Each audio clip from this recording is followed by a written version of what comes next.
Foya has given some thought to this with her people, and we'll throw out some ideas, and we can talk about those or others that Commission or the public might want to offer. Thank you, Mr. Chairman. Well, I started off with probably about 8 committees, but now after listening to all of our discussion this morning, I have a lot more. And so what I would suggest, I believe that a strategic management plan would be a really great way to start. And I think that can be the umbrella. The other piece that I would really recommend is I will commit myself to taking a look at the Appalachian Trail and seeing, what their strategic plan looks like. I think that that's going to be really important in helping us, because they've been pretty far down the trail on this, and so I think that that would be very important. I will also certainly send you folks the charter and the PDF of the 2008 plan, so that will provide us some great information, I think, for the next meeting that we have. But let me just throw out some topic areas. I'm not married to any of these as committees, but topic areas that I've thought of and from things that I'm hearing from you folks today. I think that user groups and technical issues, that's going to be really very, very important to us, to determining who we are marketing to be utilizing these trails and how these trails look and access and that. I think property ownership is another very, very important piece in this. Marketing and communication, and I think marketing and communication, I think we've had a really nice discussion about that, and Secretary Latham, I appreciate the input that you've provided today. Safety and liability and law enforcement, I don't know if those could be their own committee or separate committees, but I think that that's a huge topic that we need to discuss.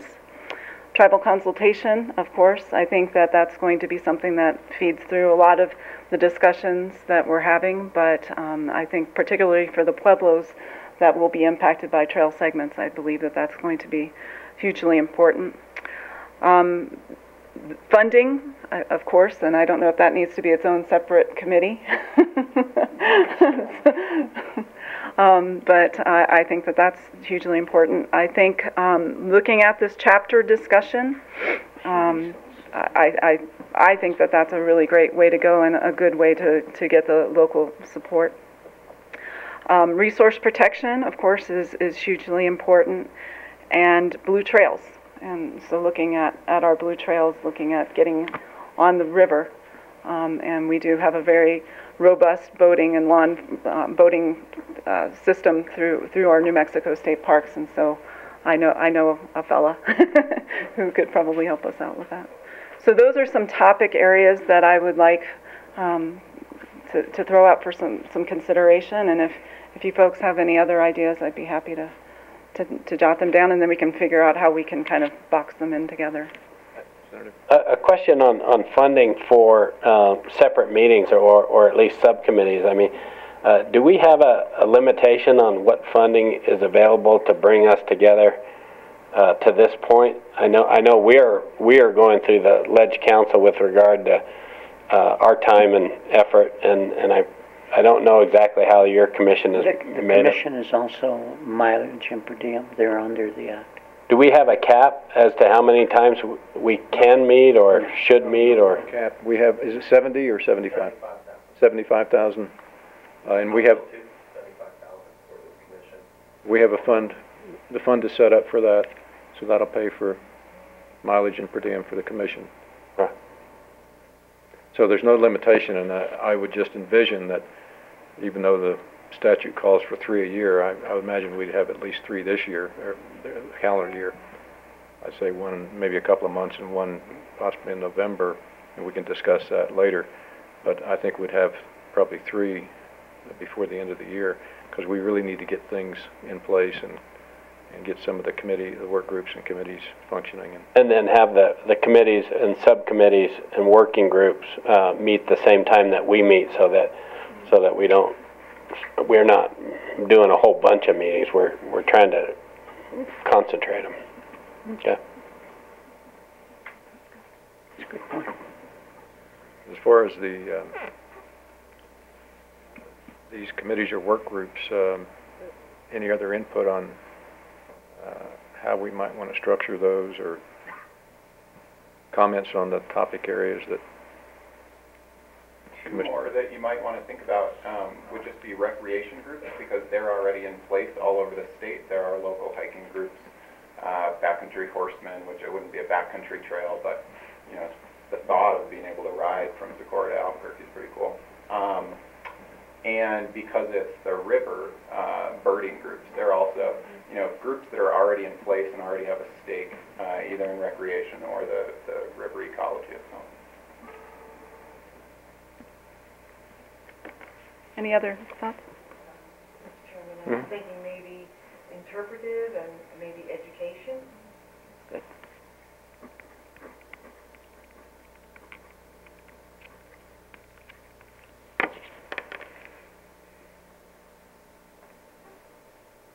What's the pleasure of the commission? Do you want to have us give some thought to this and finalize it at the next meeting, or do you want to try to set up some committees at this time and talk about membership?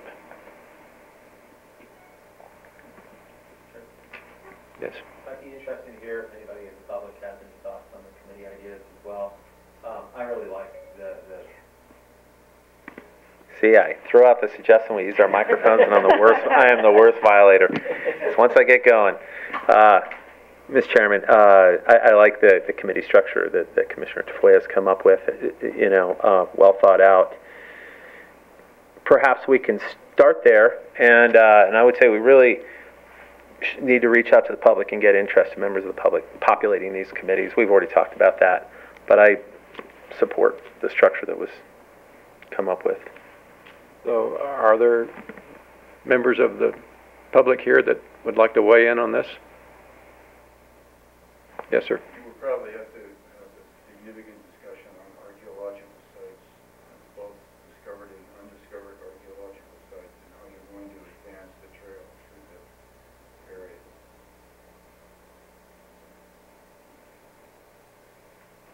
Could that be incorporated into the habitat, the environmental sensitive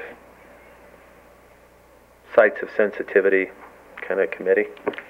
That'd be appropriate. Mr. Chairman, Representative Steinborn, I would recommend that we, with the Resource Protection Committee, that we have a really strong look at the cultural resources piece as well. That's a good suggestion. Yes, sir. Mr. Chairman, members, I would recommend that the Commission take a look at long-distance river trails.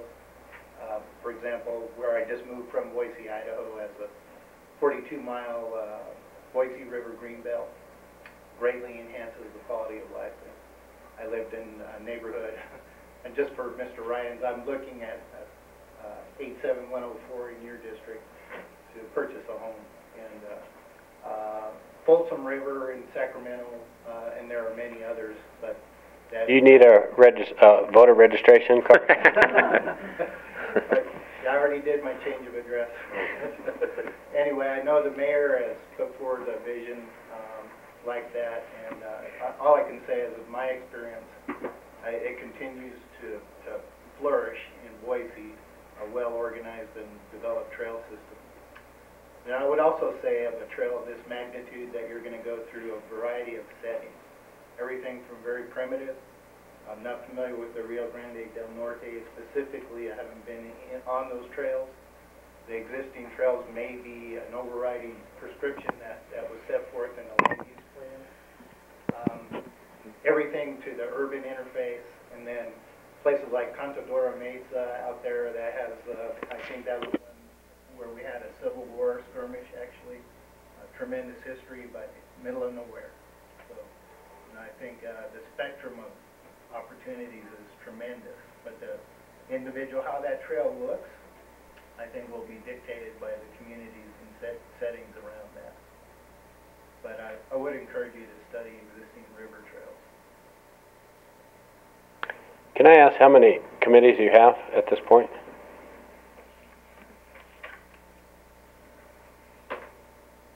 Twelve. 12? 12? Right.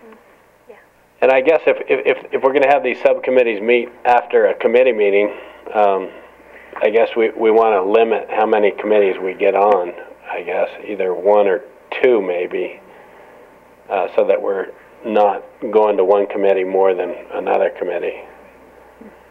But if we could actually see them, maybe we could each pick, ones that fall within our jurisdiction or our interest. And then, are we anticipating that the public and many of the people here could be committee members, or they would just come? No, absolutely, they would be committee members. Oh, good. Get them involved, Oh, good. stakeholders. We want to refer to these as work groups, and that's actually where a lot of the good thought and the work is going to be from. I would suggest we not do it then today, that we have the committees identified, and then allow everybody to, look them over and get involved and participate and sign up. And So your suggestion is that we get these committees outlined and maybe outline some of their duties and functions and circulate that to the commission and get input and then finalize it. Is that the suggestion? Mr. Chairman, I would support that, and I think it'll give us an opportunity to visit with our own constituents at home, and I know there's a lot of folks that would be interested in participating, so we could add to the number of folks that could be part of those committees. Yes, I know there are a lot of people that are quite interested that could not be here today. Right. At short notice, so does that seem to be the consensus of the commission then? One other, in terms of after you establish the committees, it'd be advisable to let the subcommittees meet prior to the commission meeting so that you can solicit and get the input of their work. Yes, sir. And I have no wish to add more committees, but one that I'm not sure I heard was actually a route committee. That might be easy to overlook, but critical. Strategic.